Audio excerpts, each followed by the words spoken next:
Oke, selanjutnya yang akan saya jelaskan yaitu terjadinya perubahan pada masa tulang ya yang terjadi selama masa dewasa. Teman-teman bisa lihat di gambar yang ini ya bahwa terjadi slow loss semenjak usia 30 tahunan ya. Kemudian ada rapid loss dan yang kemudian less rapid loss. Oleh karena itu, di atas usia 30 tahunan itu bisa terjadi perubahan pada tinggi badan ya yang kemudian secara signifikan akan terlihat sangat jelas di atas usia 50 tahunan ya. Jadi rapid loss kurang lebih terjadi di usia 55 tahun ya. Kepadatan tulang akan berkurang ya sehingga memang di atas usia 55 tahun akan rentan sekali mengalami masalah-masalah terkait dengan osteoporosis gitu ya. Untuk perempuan kira-kira akan kehilangan sekitar 5 cm dan untuk laki-laki kehilangan sekitar 2,5 cm. Nah, kemudian lebih parah lagi pada dewasa perempuan gitu ya. Kehilangan atau penurunan massa tulang ini bisa terjadi lebih muda gitu ya, mulai usia 35 tahun. Salah satunya karena memang pada perempuan dewasa itu mengalami proses hamil, kemudian menyusui ya, di mana kadar kalsium itu juga bisa berkurang sangat drastis gitu, sehingga bisa mempengaruhi cepatnya penurunan massa tulang yang terjadi gitu ya. Jadi memang pada perempuan bisa lebih banyak atau lebih cepat gitu ya penurunan massa tulangnya. Oke, selanjutnya terkait dengan mengestimasi kebutuhan energi dewasa. Pertama kita harus mengetahui dulu kira-kira faktor apa saja sih yang mempengaruhi kebutuhan energi gitu ya. Yang pertama ada usia ya, kemudian jenis kelamin, kemudian status gizi ya. Yang berstatus gizi kurang bisa jadi memiliki kebutuhan energi yang lebih tinggi dibandingkan dengan yang memiliki status gizi lebih gitu ya, otomatis kebutuhan energinya juga akan semakin rendah. Kemudian ada tidaknya penyakit penyerta, karena apabila ada penyakit penyerta kemungkinan ada stres tubuh gitu ya yang dihasilkan, sehingga kebutuhan energi juga harus mempertimbangkan faktor stres tersebut. Kemudian dua faktor lain yang juga mempengaruhi kebutuhan energi adalah energi intake atau asupan makanan ya. Dan yang terakhir adalah tingkat aktivitas fisik. Tingkat aktivitas fisik ini juga akan mempengaruhi karena salah satu kebutuhan energi ya itu dipergunakan untuk aktivitas fisik, sehingga juga harus mempertimbangkan faktor aktivitas fisik. Untuk usia tadi saya sedikit lupa untuk menjelaskan ya. Untuk usia ini berkaitan tadi dengan adanya beberapa perubahan fisiologis ya. Artinya beberapa perubahan fisiologis yang terjadi seiring dengan bertambahnya usia itu juga mempengaruhi penurunan kebutuhan energi gitu ya. Nanti teman-teman akan saya tunjukkan juga kebutuhan energi berdasarkan angka kecukupan gizi di Indonesia tahun 2019 dan terbaru itu juga kita bisa lihat trennya akan menurun gitu ya seiring dengan bertambahnya usia. Oke. Untuk menghitung estimasi kebutuhan energi dewasa, teman-teman bisa menggunakan salah satu rumus yang disebut dengan rumus Harris-Benedict. Ini rumus yang sangat sering sekali digunakan ya, terutama di Indonesia. Pertama kita hitung dulu BMR atau basal metabolic rate, di mana basal metabolic rate ini adalah kebutuhan energi gitu ya yang dibutuhkan pada saat kondisi istirahat. Ya, jadi tidak ada aktivitas fisik, jadi hanya untuk supaya organ bisa bekerja ya. Ini rumus perhitungannya harus dibedakan berdasarkan jenis kelamin, jadi beda antara laki-laki dan perempuan. Kemudian untuk menjelaskan energi expenditure atau pengeluaran energi untuk tubuh kita itu digunakan untuk apa saja sih? 60% digunakan untuk kerja fungsi organ, kemudian sisanya 20-40% itu untuk aktivitas termogenesis atau panas yang dihasilkan dari aktivitas fisik ya. Jadi ini pada ininya adalah energi yang dikeluarkan untuk aktivitas fisik, dan yang terakhir 10% adalah untuk thermic effect of food atau untuk proses metabolisme makanan. Tetapi biasanya untuk thermic effect of food ini bisa diabaikan ya karena memang persentasenya sangat kecil sekali. Ya, ini jangan lupa teman-teman dihafalkan rumus Harris-Benedict agar bisa mengestimasi kebutuhan energi dewasa. ya. Kemudian dari hasil perhitungan Harris-Benedict tadi ya, basal metabolic rate harus dikalikan dulu dengan faktor aktivitas fisik dan faktor stres jika ada. Tetapi di sini kita untuk awal belajar kita anggap faktor stresnya tidak ada ya, karena tidak ada penyakit tertentu, jadi tidak ada faktor stres. Untuk faktor aktivitas fisik sedentari, aktivitas fisik sangat rendah ya, jadi hampir sangat sedikit atau tidak ada exercise sama sekali, kerja di meja gitu ya, kerja kantoran. Itu nanti BMR dikalikan dengan 1,2. Apabila ada light exercise maka dikalikan 1,375 dan seterusnya. Untuk yang sangat aktif ya dan ekstra aktif itu dikalikan 1,725 dan 1,9 ya. Tapi biasanya untuk yang very aktif dan ekstra aktif ini adalah dewasa yang berprofesi sebagai atlet ya, karena aktivitas fisiknya sangat tinggi sekali. Oke, kemudian rumus yang kedua yang juga cukup sering digunakan di Indonesia adalah rumus IOM ya. Ini di tahun 2006 dipublikasikan. Terus ini juga bisa digunakan untuk menghitung kebutuhan energi pada kelompok dewasa. Teman-teman pertama harus menghitung dulu EER ya. EER ini sama dengan BMR ya, intinya adalah basal metabolic rate-nya. Ini rumusnya untuk laki-laki dan perempuan juga berbeda, kemudian faktor aktivitas fisiknya juga berbeda ya. Menggunakan 1,0 apabila sedentari, 1,11 apabila low aktif, 1,25 apabila aktif, dan sangat aktif apabila dikalikan 1,48 ya. Ini adalah contoh beberapa aktivitas ya. Ada aktivitas sehari-hari, kemudian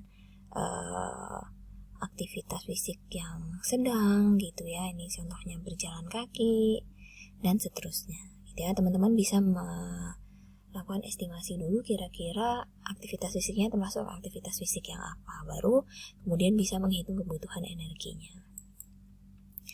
Oke, kemudian ini adalah rumus cepat gitu ya dari salah satu referensi yang disebut dengan ballpark caloric level. Nah, di sini teman-teman tinggal melakukan pengalian gitu ya. Jadi ini hanya dihitung berdasarkan kilogram berat badan ya. Apabila mau maintain weight atau hanya mempertahankan berat badan, maka harus dikalikan berat badan dengan 33 kalori. Nanti ketemu hasilnya berapa kilokalori kebutuhan energi per hari. Untuk yang ingin menurunkan berat badan itu sebesar 13 kalori per pound per day, kemudian sudah saya konversi menjadi kilogram ya. Maka untuk menurunkan berat badan bisa dikalikan 29 kilokalori per kilogram per hari, dan untuk menambah berat badan itu lebih banyak pengalinya ya, yaitu dikalikan 37 kilokalori per kilogram per hari. Jadi ini rumus cepat gitu ya. Kalau dua rumus sebelumnya itu kan agak rumit ya, maksudnya ada banyak angka, ada banyak perhitungan dan memperhitungkan faktor aktivitas fisik. Tapi kalau di sini itu tidak memperhitungkan usia, jenis kelamin, dan juga faktor aktivitas fisik. Jadi ini adalah cara cepat. Kemudian selanjutnya ini juga saya paparkan bagaimana cara menghitung berat badan ideal dan berat badan adjusted ya pada kelompok dewasa. Untuk laki-laki dan perempuan ini teman-teman bisa lihat ya, di sini perlu saya bacakan. Jadi biasanya untuk mengetahui berat badan ideal gitu ya, kira-kira berapa sih berat badan ideal pada kelompok dewasa gitu ya, dengan tinggi badan tertentu, ini kita bisa menggunakan rumus ini. Kemudian ada juga dikenal rumus adjusted body weight, di mana rumus adjusted body weight ini didapatkan dari hasil perhitungan berat badan ideal atau ideal body weight ditambah berat badan aktual dikurangi dengan berat badan ideal dikalikan 25% ya. Jadi untuk berat badan adjusted ini mostly digunakan apabila kita menemukan dewasa yang overweight atau obesitas gitu ya. Sehingga kita untuk menentukan kebutuhan energinya kita biasanya menggunakan berat badan adjusted. Ya, supaya apa? Karena kalau misalnya kita menggunakan berat badan yang aktual gitu ya, maka kebutuhan energinya bisa sangat besar sehingga sulit untuk dilakukan atau sulit untuk terjadi penurunan berat badan. Tetapi kalau kita menggunakan berat badan ideal, selisihnya sangat jauh sekali, ya. Kalau selisihnya sangat jauh, itu juga tidak baik karena metabolisme tubuh juga akan butuh effort untuk bisa beradaptasi gitu ya, sehingga kita biasanya menghitung adjusted body weight. Oke, next. Ini adalah angka kecukupan gizi yang terbaru ya di tahun 2019. Kalau di sini memang sudah dikategorikan laki-laki dan perempuan usia 19 sampai 29, 30 sampai 49 dan 50 sampai 64 gitu ya. Ini perubahan energi ya, bisa kita lihat seperti tadi yang saya paparkan, kalau seiring dengan bertambahnya usia karena terjadi penurunan rate metabolik serta terjadi penurunan energi expenditure, maka kebutuhan energinya juga akan mengalami penurunan gitu ya, sekitar 2% per dekade. Tapi ini juga bisa kita perhatikan di sini. Kalau di AKG itu sudah ada semua berapa sih kebutuhan energi, protein, lemak, dan karbohidrat gitu ya, sehingga bisa kita langsung buatkan menunya mungkin ya, untuk supaya dewasa tersebut bisa memenuhi kebutuhan gizi hariannya. Oke, kemudian ini ada anjuran kisaran sebaran energi zat gizi makro ya, AMDR. Jadi ini yang disarankan untuk kebutuhan protein, karena seperti kita tahu energi itu didapatkan dari zat gizi makro atau makronutrien ya, yaitu karbohidrat, protein, dan lemak. Sehingga kita juga harus menentukan apabila kebutuhannya energi itu sekian kalori ya, contohnya tadi misalnya saya sudah menghitung menggunakan rumus Harris-Benedict dan ditemukan atau hasil perhitungannya yaitu 2000 kilokalori gitu ya, sudah dikalikan dengan faktor aktivitas fisik, maka dari 2000 kilokalori tersebut gitu ya, harus saya breakdown lagi berapa sih kebutuhan protein, berapa kebutuhan lemak, dan berapa kebutuhan karbohidrat. Kita bisa menggunakan range ini gitu ya.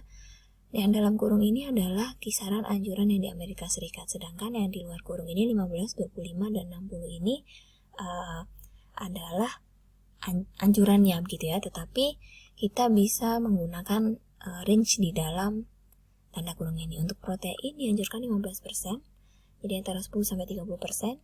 Untuk lemak dianjurkan sebesar 25% ya, atau antara 20 sampai 30%, dan karbohidrat disarankan sebesar 60% atau antara 45 sampai 65%. Ya, jadi ini yang disarankan. Kemudian teman-teman bisa nanti menghitung dari kebutuhan energi, kemudian ditranslatekan, diterjemahkan berapa kebutuhan protein, lemak, dan karbohidrat. Sudah tahu ya caranya untuk protein, nanti hasil kilokalori dari protein dibagi dengan 4, kemudian lemak dibagi 9, dan untuk karbohidrat juga dibagi dengan 4. Karena dalam mata kuliah dasar ilmu gizi pasti sudah diajarkan ya bahwa 1 gram protein itu memiliki energi 4 kilokalori, begitu juga dengan karbohidrat, sedangkan untuk 1 gram lemak itu mengandung 9 kilokalori energi. Oke, selanjutnya saya akan menjelaskan bagaimana konsep yang perlu kita ketahui ketika seorang dewasa ini ingin melakukan penurunan berat badan ya. Jadi dasar utamanya disebutkan bahwa per 1 pound berat badan kita itu setara dengan kurang lebih 3.500 kalori. 1 pound itu sekitar setengah kilogram ya, itu setara dengan 3.500 kilokalori. Sehingga di poin yang kedua disebutkan apabila kita ingin turun berat badan sekitar setengah sampai 1 kilogram selama 1 minggu, maka perlu penurunan kebutuhan energi ya, atau penurunan asupan energi sekitar 500 kilokalori per hari ya. Jadi perlu membuat negatif kalori balance atau keseimbangan energi negatif sekitar 500 kilokalori per hari. Nah, penurunan 500 kilokalori ini bisa didapatkan dengan 3 cara. Yang pertama yaitu dengan menurunkan asupan makanan saja ya, jadi menurunkan 500 kalori dari makanan, atau dengan menambah aktivitas fisik ya, yang bisa mengeluarkan energi sekitar 500 kilokalori, atau gabungan dari keduanya ya. Karena bisa juga 500 kilokalori ini kita turunkan dengan cara mengurangi asupan makanan ya, mungkin setengah-setengah, 250 dari makanan dan 250 kilokalori lagi dari menambahkan aktivitas fisik ya. Jadi itu dasar apabila dewasa ingin menurunkan berat